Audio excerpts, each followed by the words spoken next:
They're all labeled by size, by height, and you're gonna put it on.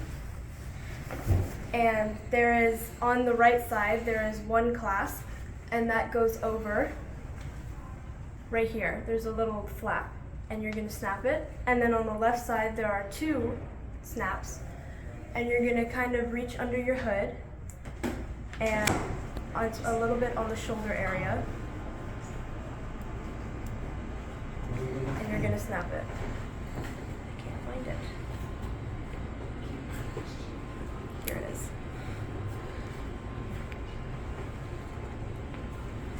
Okay.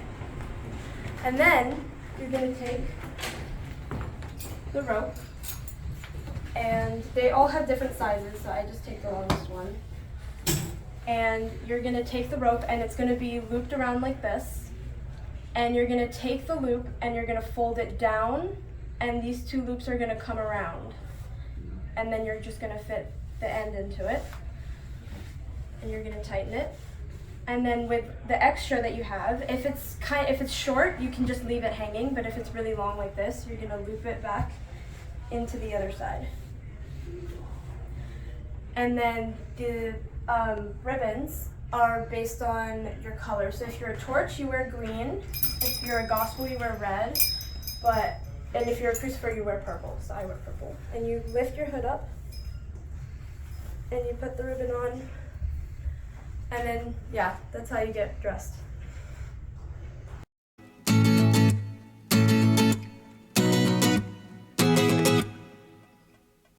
Before we go out to wait for the procession, the crucifer will light the candles out there.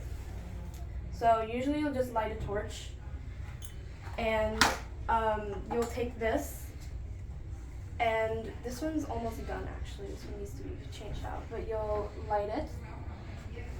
And if it's the short candles, you're still gonna use this. There's long and short candles. Right now the short candles are out, you're still gonna use this.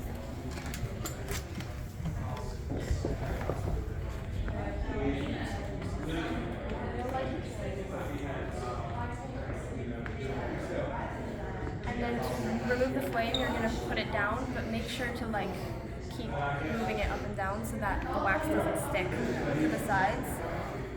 So this is, you light the candles. Yep. When do you do that? When the music starts. Okay, so before we go around and out to wait for the procession to begin, if you're a gospel or a crucifer, you're going to take the cross or the gospel.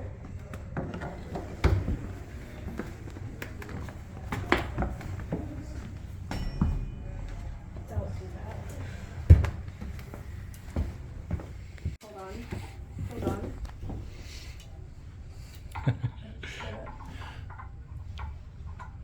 There we go. There you go. Always make sure to turn off the lights and close the door behind you when we go out. No, that's fine. I need to get out of this vest now. And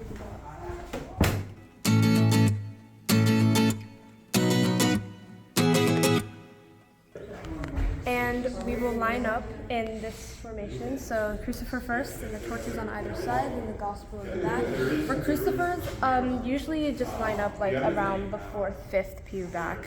And then we'll wait for the music to finish, and then Richard will come out and do the announcements, and then the procession will start. But always start when the people start singing. That's when you'll pick up and start walking. So 2 hands on the cross with your elbows out, 2 hands on the torch, and 2 hands on the gospel. You're just holding it above your head. So when we process, it's just going to be not really too slow, not too fast. I kind of keep up with the music. He's the guy who was concerned for a long time. And I find it very interesting. There are a number of things that all of this, everybody's that.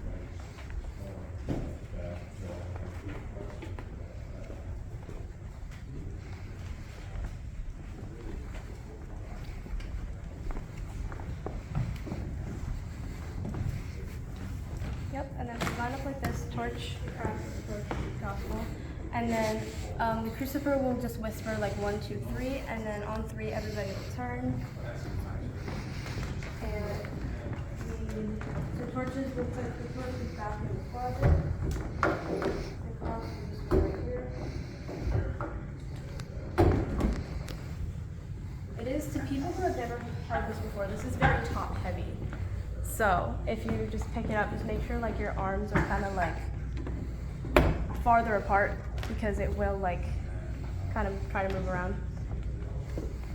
And then the torches will sit in the ends. And then the gospel sits over there, next to Richard, and Christopher will sit here. Yep.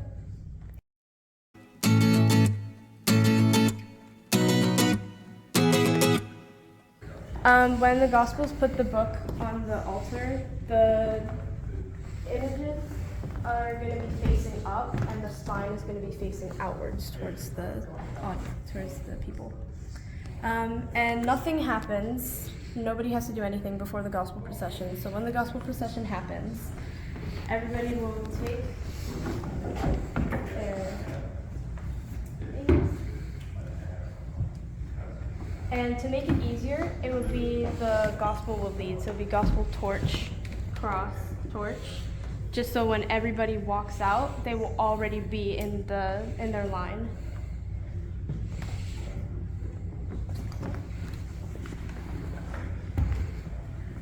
And just make sure you close that door behind you.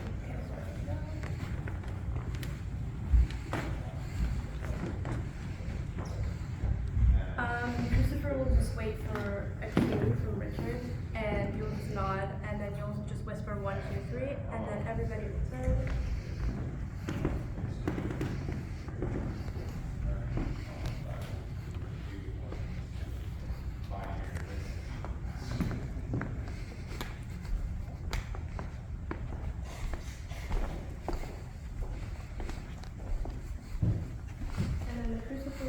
Here, and the torches will face each other, kind of line up against the first few, maybe a little bit after.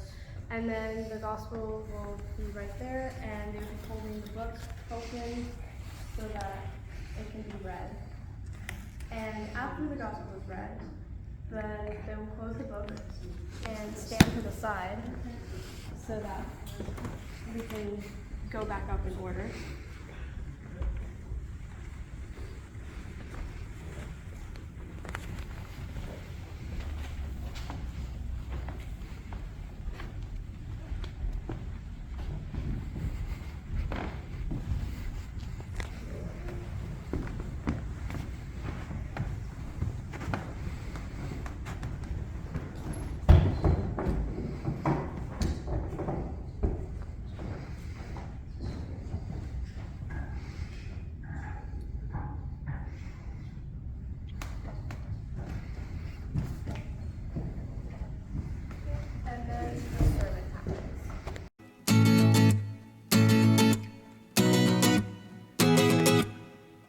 So when Richard says, walk in love when Christ loves us and gave himself an offering, so like it has the word offering in it. So that's when the gospel bearer will go and only take the top 2 plates and then go around to the front. Go around. Yes, go around to the front. And we'll just wait, and then for the ushers to come, and then he'll give the plates to the ushers. And usually they will have a slip of paper when they come up, and so you will turn around and give it to the priest. And then you don't need to get so then the plates will go around. And when they come back, they will stand back there, and it will be when the music starts. So after the plates go around and the ushers come back, it will be the song that goes, praise God from whom all creatures flow. And the gospel will get the big plate, and we'll walk around and we'll wait for the ushers to put the plates.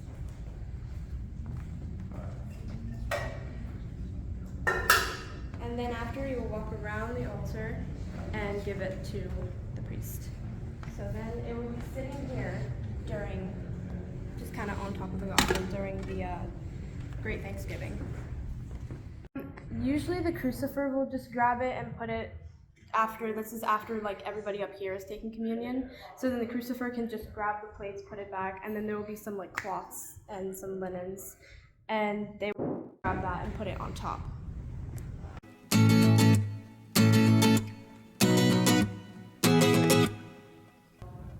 All right, what we're talking about today is how to set the altar, and either I will be working with the crucifer on this, or our deacon will be working with you on this. But it's very simple. The crucifer will, from the credence table, and the credence table is where the silver and the bread and wine are, will bring first the bread and give me the opportunity to count it out, take any leftover or the empty container back to the table, and then bring the water and the wine, both, to the altar. And when you bring it to me, hold the flagons so that the handle is out, so I can take it by the handle and do what I need to do. The wine will stay on the altar. You'll take the water back, put the bowl in one hand, the towel over your wrist, and bring the water back. Hold the lid open with your thumb so we don't have any interesting noises. I'll wash my hands, and then you take that back. And then once the Eucharistic prayer is over, we've done the Eucharistic prayer, the Lord's Prayer, after the breaking of the bread, when I am singing the fraction anthem, bring the other chalice over to the altar. All right? And we're going to walk through that right now.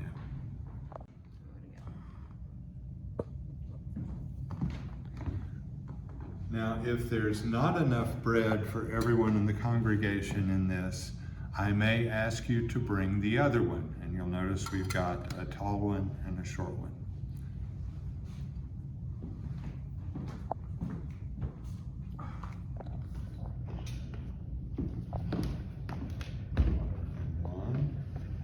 And if you ever need to know, the one with W on it is for wine.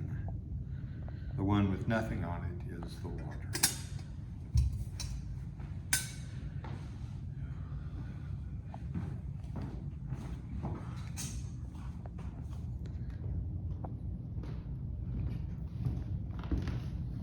Now you're going to want to have it like this and be holding the top open with your thumb. There you go. You can do that with the cross. I sing my words. Off, and there we go. Union. If you'll go back to the doors there and get the gold thing at the bottom, and if you'll stand right at the railing, that has extra consecrated bread in case we run short. And you just stand there in case I need to turn around and get some. Everything's done, you take it and put it back out. And that's that. Simple as can be, and if you have any questions or forget anything in the middle of what we're doing, we can easily talk one another through it. Sometimes more wafers will be needed, actually like today. And so Richard will just grab some more wafers from here, and a lot of the times there are some extras as well. So after communion happens, you'll just slide everything back in here, and then you'll just go put it back.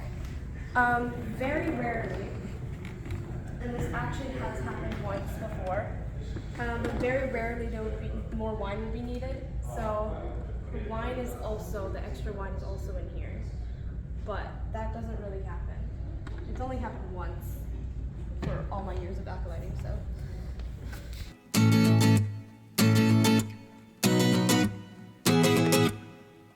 I did want to mention that there are one of these, so like if the candle wick is too short, there are one of these right here. So you can use this one, this is the extra one. But at the very end, when the music starts for the procession to go back out, if they're the short candles, the crucifer will just blow them out. But if they're the tall candles, then you'll use this thing and you'll just put it on the end of the candle and it will blow out. So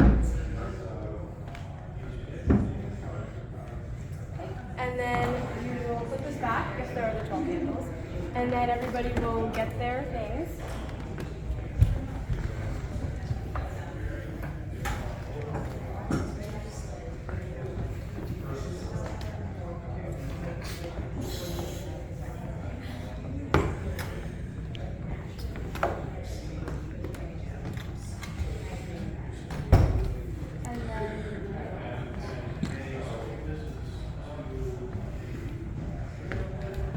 And again, when you wait, the crucifer will watch for Richard's signal. He will nod. Then you'll count to 3. Just 1, 2, 3. And everybody will turn.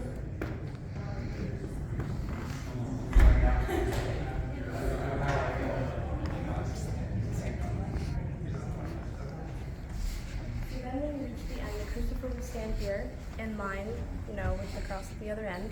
And the torches in the gospel will go all the way and stand by the door. So it doesn't get too crowded over here, because usually if there are people in the choir, they will come and stand in a row back here too.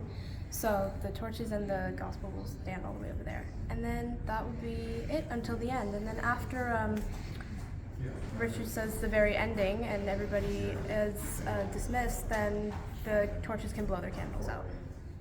Okay, so then at the very end, after the torches have blown their candles out, and before you undress, the gospel and the crucifer will go back out through the closet and just put their things away.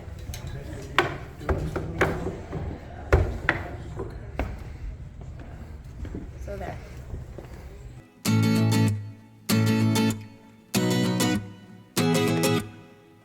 Ready.